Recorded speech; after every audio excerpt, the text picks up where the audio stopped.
Hello everyone. Today we are going to discuss remaining questions of exercise 13.1. Question number 1 to 6 we have already discussed. You can check in playlist. Let's see now question number 7. Seema bought two wallets in rupees 2100. She sold one at 5% profit and another at 4% loss. After this, she found that she got no profit no loss. Find the individual cost of each wallet. जो cost of to wallets है वो 2100 है. जो first wallet था उसको cell किया है 5% profit पे, सेकंड को हमने सेल किया 4% पे. इसमें क्या गिवन है कि लास्ट में क्या देखते हैं हम कि यहाँ पे ना प्रॉफिट है या ना लॉस है. मीन्स अगर प्रॉफिट लॉस कुछ भी नहीं है तो जो सेलिंग प्राइस है वॉलेट के वो कॉस्ट प्राइस के इक्वल है. ओके, यानी सेलिंग प्राइस आप कितना लेके चलेंगे 2100. अब हमें करना क्या है, ईच वॉलेट की फाइंड आउट करनी है क्योंकि ये हमें क्या गिवन है, cost of two wallet given है. तो इसमें हम लेट कर लेते हैं, let cost of one wallet that is equal to Y. Let cost of one wallet equal to rupees Y. जो सेकेंड वॉलेट होगा उसकी क्या हो जाएगी फिर कॉस्ट, क्योंकि टोटल कॉस्ट हमें गिवन है. So second wallet cost equal to rupees.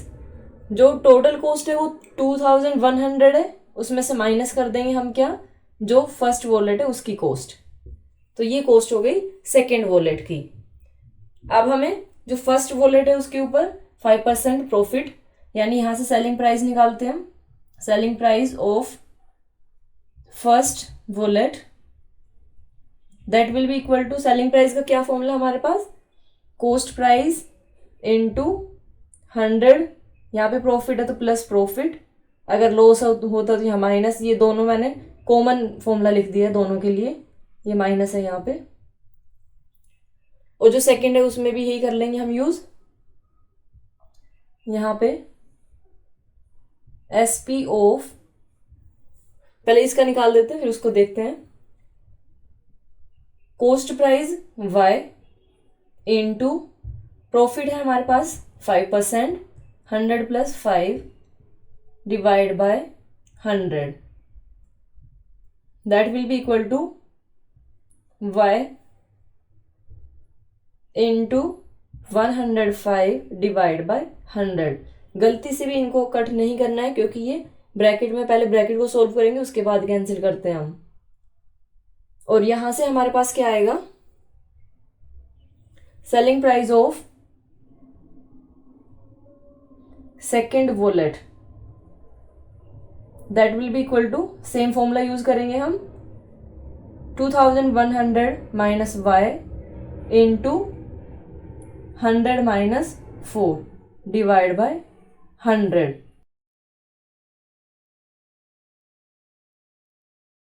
इसको सोल्व करेंगे तो ये हमारे पास क्या आएगा, 21 after that 20 minus Y into 96 by 100.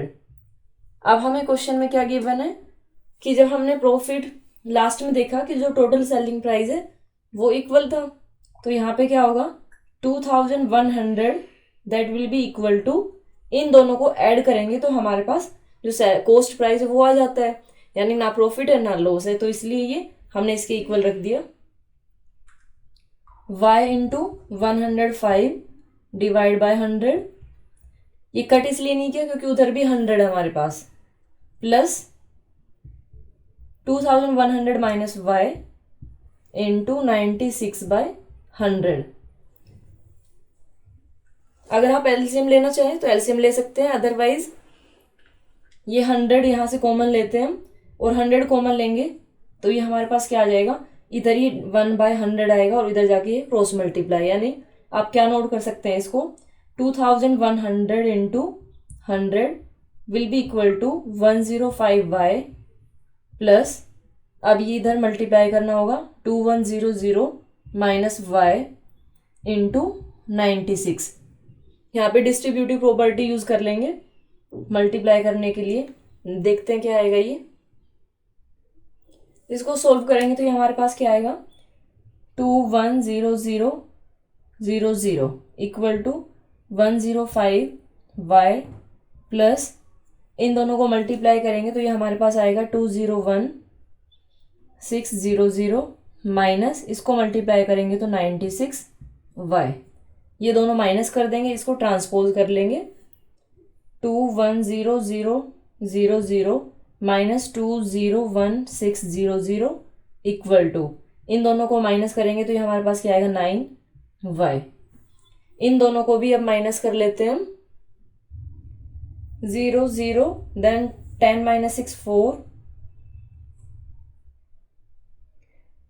And 9 minus 1 8।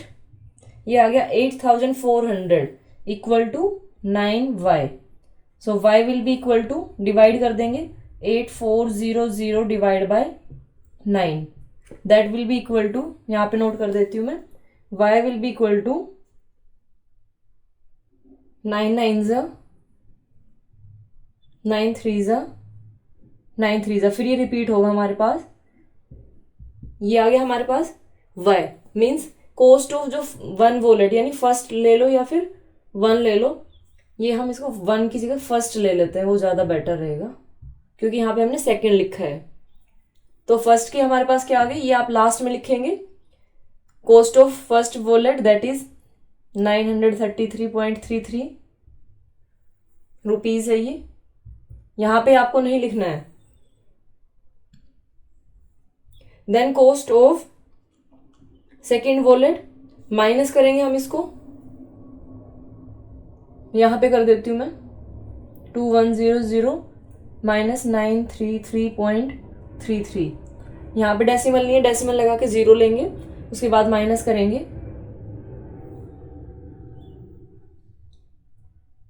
10 minus 3 करेंगे 7 आएगा, 9 माइनस 3 करेंगे तो 6.9 minus 3 6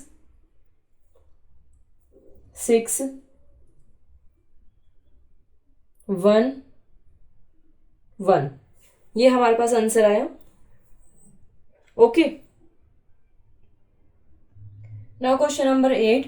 David bought 2 cameras for rupees 4,580 each. On selling one camera he lost 15%. On selling the other camera he gained 15%. Find the overall gain percent or loss percent in whole transaction. आपको whole transaction में profit या जो भी loss है वो find out करके percent में find out करना है। सो इसमें देखते हैं जो कैमरा है, कैमरे की कॉस्ट हमारे पास क्या है 4,580। एक के ऊपर प्रॉफिट है, दूसरे पे लॉस है। ठीक है, ये नहीं है कि मैंने ये इधर पहले प्रॉफिट लिख दिया और बुक में पहले लॉस गिवन है तो उससे कुछ होगा, उससे कोई फर्क नहीं पड़ेगा। आप सिर्फ सोल्व करिए। तो इसमें हमारे पास हमें क्या निकालना है, सेलिंग प्राइस। तो सेलिंग प्राइस ऑफ, इसको हम फर्स्ट लेते हैं कि फर्स्ट के ऊपर ये है और सेकंड के ऊपर ये, तो as selling price of first camera that will be equal to, जब भी एग्जाम में आप करेंगे तो फॉर्मूला जरूर लिखिए, उससे काफी अच्छा इम्पैक्ट जाता है कि बच्चे को आता है इसलिए बच्चे ने ये सॉल्व किया। अदरवाइज हो सकता है कि बच्चे ने कहीं से चीटिंग करके किया हो। तो फॉर्मूला लिखना हमेशा बहुत ज़रूरी होता है, इसके मार्क्स भी मिलते हैं, हाफ मार्क्स होता है। इनटू ये हमने कॉस्ट प्राइस लिखा, उसके बाद 100 प्लस प्रॉफिट हमारे पास कितना 15 डिवाइड बाय 100। सेकेंड वाले के लिए डायरेक्ट इसमें ये फॉर्मूला लगेगा और लॉस की जगह लॉस कर देंगे हम 4580 into 100 minus 15 divide by 100। Okay, इसको करेंगे तो हम क्या आएगा हमारे पास 4580 इंटू 115 डिवाइड बाय 100, और इधर से हमारे पास क्या आएगा 4580 इंटू 15 माइनस करेंगे तो 85 डिवाइड बाय 100। ओके, अब टोटल निकाल लेते हैं। Total selling price equal to, इन दोनों को मल्टीप्लाई भी कर लेते हैं। ये हमारे पास क्या आएगा जब इनको मल्टीप्लाई करेंगे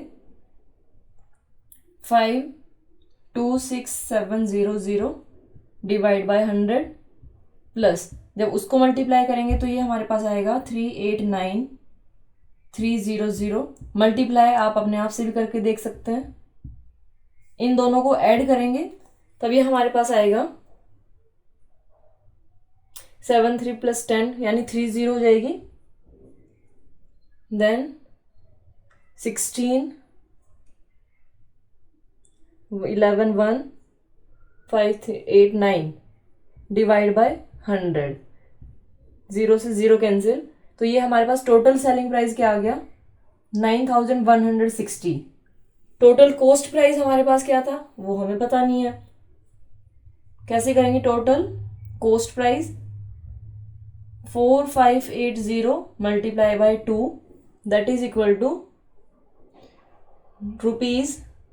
₹45 2 91 कैरी 9160, यानी यहाँ पे हमारे पास selling price is equal to cost price, so there is no profit and no loss. Okay,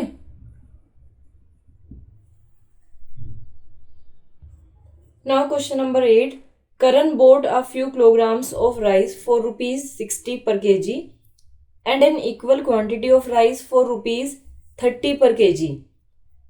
If he mixed both kinds of rice together and sells at ₹70 per kg, find his gain percent और loss percent. अब इसमें देखिए करण ने कुछ rice purchase किए 60 rupees per KG and 30 rupees per KG, लेकिन कितने rice purchase किए वो हमें नहीं पता, तो उसको आपको लेट करना होगा और लेट करने के बाद फिर उसी से हम सेलिंग प्राइस वाला कर सकते हैं। इसमें जैसे मैंने लिया let Karan bought rice equal to y kg, अगर y kg उसने बोट किए हैं तो इसमें देखो क्या है कि 60 पर केजी एंड 30 पर केजी जो लिए हैं वो इक्वल अमाउंट में लिए हैं, मीन्स दोनों अगर x है तो ईच क्वांटिटी क्या हो जाएगी राइस बोट एट 60 पर केजी इक्वल टू y/2। क्यों? क्योंकि ये बोला कि दोनों इक्वल अमाउंट में परचेज किए हैं, तो राइस बोट एट ₹30 पर केजी वो भी कितने हो जाएंगे y/2, क्योंकि तभी तो मिला के दोनों को इन दोनों को मिला के हमारे पास क्या बनेगा y kg। ओके, अब इसके बाद देखो इजी हो गया। Cost of rice that will be equal to y/2, ये राइस है इतने केजी इंटू 60 पर केजी के अकॉर्डिंग ये परचेज किए। देन दूसरा क्या था y/2 और ये परचेज किए 30 पर केजी। अब इनको हम करते हैं तो ये हमारे पास कितना आया 30y plus 15y means ₹45y। Okay, ये कॉस्ट प्राइस हो गया। अब सेलिंग प्राइस क्या है, सेलिंग प्राइस देखते हैं।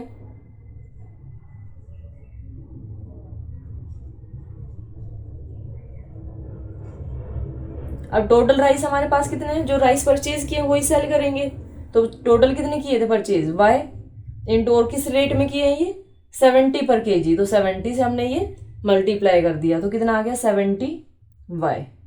ये कॉस्ट किसकी हो गई हमारे पास, ये सेलिंग प्राइस। अब इसके बाद अब आपको ये इजीली दिखाई दे रहा होगा कि इसमें प्रॉफिट है या लॉस है। यहाँ पे आप नोट करेंगे SP is greater than CP, so there is profit. So profit find out कर लेते हैं हम। 70y minus 45y that is 25y। अब प्रॉफिट परसेंट निकालना है हमें,